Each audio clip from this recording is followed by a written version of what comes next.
मार्मिक बहुत बोली आप लोगों के लिए।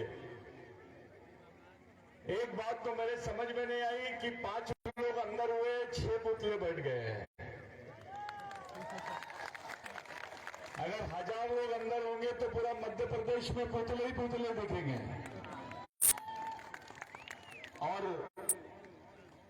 एक बात और समझ में आई, इधर नकली मामा है, इधर असली मामा दिख रहा है, कंटे मामा दिख रहे हैं।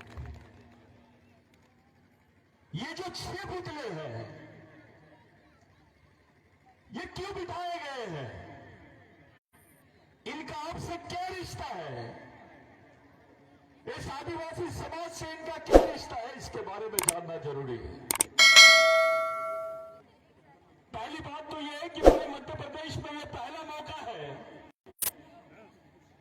जब 6 गाथाएं बिठाई गई है, हमारे 6 शहीदों की गाथाएं बिठाई गई है। इसमें पहले नंबर पर शंकर शाह रघुनाथ शाह, जिन्होंने ब्राह्मणों का कानून मानने से इनकार कर दिया था।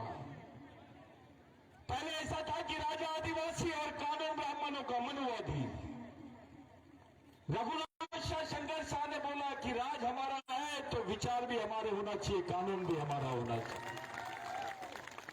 इसका रास्ता ये निकाला गया कि यहां के ब्राह्मणवादियों ने अंग्रेजों के साथ मिलकर शंकर शाह, रघुनाथ शाह के हुकूमत को खत्म करने का षड्यंत्र रचा और उनको फांसी की सजा दी गई।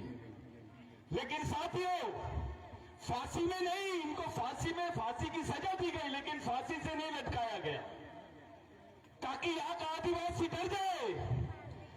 यहां की आदिवासी जनता में एक डर निर्माण करने के लिए इन्होंने इनको तोप से उड़ाया है। इस देश आदिवासियों की फांसी की सजा होती है और तोप से उड़ाया जाता है। मेरे को एक ब्राह्मण शहीद बताइए भाई, एक उच्च न्यायालय शहीद बताइए, एक ओबीसी शहीद बताइए, जिनके साथ ऐसा नहीं हुआ होगा इस देश में। लेकिन आदिवासियों के साथ में जो हुआ है, उससे हमको सबक लेने की जरूरत है। हमको सजा फांसी की होती है और ये लोग तोप से उड़ाते हैं। आपने फांसी की सजा दी और तोप से उड़ा दिए, उनके छितरे छितरे हो गए थे। उनकी कब्र भी नहीं बनाई गई। आखिर में उनके छितरे को एक जगह जमा करके मिट्टी में डाल दिया गया। ये शंकर शाह रघुनाथ शाह है, जिसने पहली बार बोला था कि अगर प्रदेश आदिवासियों का है तो विचारधारा भी यहां पर आदिवासियों की होनी चाहिए। ये शंकर शाह रघुनाथ शाह का समाज के लिए योगदान है। इन्होंने टंडा मामा के बारे में, टंडा मामा की गाथा स्थापित की। ये जितना निमाड़ मालवा क्षेत्र है, यहां पर 1835 के पहले आपके पास जितनी जमीन थी वो जमीन लीज की जमीन थी। यहां पेशवाइयों का राज था, राजाओं का राज था,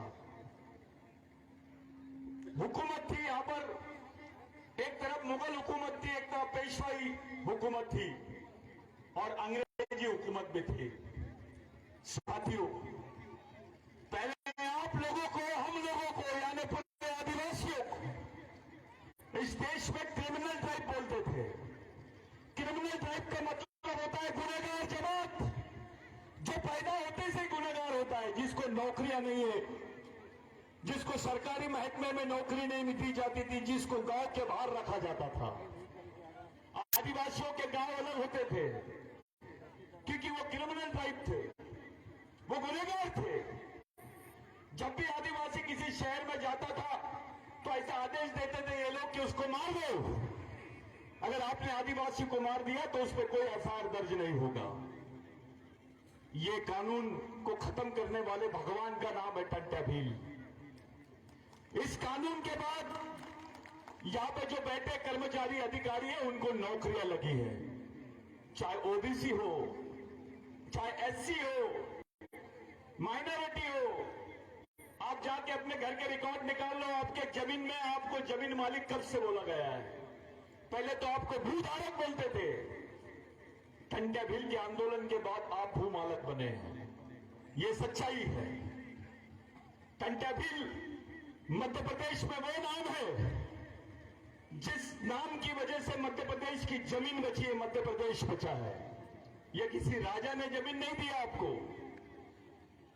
ये जो जमीन आपके पास है, आज खेती कर रहे हैं आप लोग, ये जमीन राजा ने नहीं, आपको महान शहीद महाविद्रोही भगवान टंट्या भील की वजह से जमीन मिली है। और ये गाथा आपने स्थापित की है।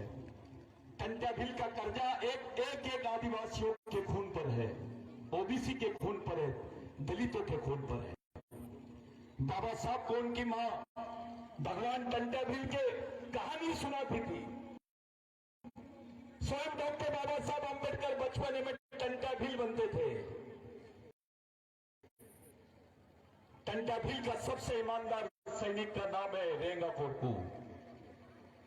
रेंगा कोरकू, इनको 18 भाषाएं आती थी, अंग्रेजी भी बोलते थे रेंगा कोरकू, लेकिन पढ़े लिखे नहीं थे।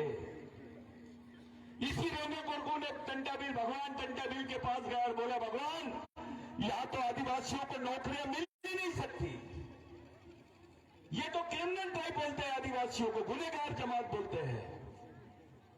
तो भगवान टंट्या भील ने फरमान निकाला एक दिन बाद कि अगर ब्रिटिश सरकार टंट्या भील को पकड़ना चाहती है तो आदिवासियों को पुलिस में भर्ती कर दे। हजारों की संख्या में आदिवासियों को पुलिस में भर्ती किया गया। वहीं से आदिवासियों को नौकरी मिलना शुरू हुआ। वहीं से इस देश में कानून बना जिसमें यहां के आदिवासियों को सरकारी महकमे में नौकरी मिली। रेंगा कोरकू, टंट्या भील, जितने लोग हैं जिन्होंने ये टंट्या भील का इतिहास पढ़ा है, मैं आपको बोलना चाहता हूं, या जितने शहीद हुए सबकी मजारें हैं, सबकी कब्र है, लेकिन आपसे किसी ने पूछा रेंगा कोरकू की कब्र कहां है, टंट्या भील की कब्र कहां है, आप बता नहीं पाओगे, क्योंकि इन लोगों ने इनको गायब किया है। रेंगा कोरकू और टंट्या भील के इलाके में एक भी पंडा नहीं भटकता था। आदिवासियों का राज चलता था, जिसको आप ग्राम सभाएं बोलते थे, उस वक्त टोली बोलते थे।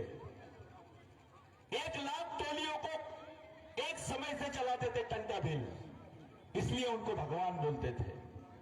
आप आदिवासी हो, टंट्या भील की देन है। आप इस देश में जमीन के मालिक हो, ये टंट्या भील की देन है, रेंगा कोरकू की देन है। इससे बेईमान हो गए थे हम। ये हमारे रियल भगवान है, ये ओरिजिनल भगवान है, ये ओरिजिनल मामा है। इन्होंने जो पुतला बिठाया है, ये नकली मामा को भूलना चाहिए समाज ने, और ओरिजिनल मामा को याद करना चाहिए करके पुतला बिठाया है। नहीं तो कोई भी अपने आप को कुछ भी बोल दे रहा है। आने वाले 26 तारीख को भगवान टंट्या भील का जन्मदिन है। जिस दिन देश का स्वाधीनता दिवस रहता है, उसी दिन भगवान टंट्या भील का जन्मदिन रहता है। पाताल पानी में बहुत बड़ी सभा है जिसमें सामाजिक दीक्षा समारंभ कर रहे हैं। आप सब लोग 26 तारीख को पाताल पानी के लिए आमंत्रित है, आपको आना जरूरी है। उसके बाद में डॉक्टर बाबा साहब अंबेडकर, इनकी गाथा इन्होंने स्थापित की है। बाबा साहब ने जो ईमानदारी आदिवासियों के साथ की है, उसको समझना बहुत जरूरी है। 2 लाख से ज्यादा आदिवासी लोग मारे गए थे बिरसा मुंडा के संघर्ष में। इतनी घबरा गई थी ब्रिटिश सरकार कि उनको मजबूरन कानून बनाना पड़ा, जिसको लैंड एक्विजिशन एक्ट बोलते हैं। 1998 में वो एक्ट में लिखा था कि आदिवासी की जमीन गैर आदिवासी आदमी नहीं ले सकता है, और गैर आदिवासी तो क्या सरकार भी नहीं ले सकती है। ये कानून बना है। इस कानून ने आपको इस देश का मालिक बनाया है। टंट्या भील अपने सैनिकों को मालिक बोला करते थे। ये वही बिरसा मुंडा है जिसने 14 साल की उम्र में भगवान टंट्या भील का आर्टिकल पढ़ा था, 16 साल की उम्र में, जिनको रॉबिन हुड बोलते थे, जिनको रॉबिन हुड की पदवी दी अंग्रेजों ने। दुश्मनों ने उनको रॉबिन हुड बोला, और यहां के जो तथाकथित मनुवादी लोग थे, उन्होंने टंट्या भील को डकैत बोला। भगवान रेंगा कोरकू को डकैत बोला। डॉक्टर बाबा साहब अंबेडकर को ये लोग अंबेडकर बोलते हैं, लगाते हैं। अबे भारत का संविधान बनाया उसने, यहाँ का एसटी, यहाँ का एससी, यहाँ का ओबीसी, यहाँ का माइनॉरिटी, यहाँ का ब्राह्मण, सभी उसके कर्जदार हैं। एक बड़ी जवाबदारी बना है। संविधान नहीं होता तो देश नहीं होता, और इसको देश बनाने की जवाबदारी और देश बनाने में जो किरदार निभाया है वो आदिवासी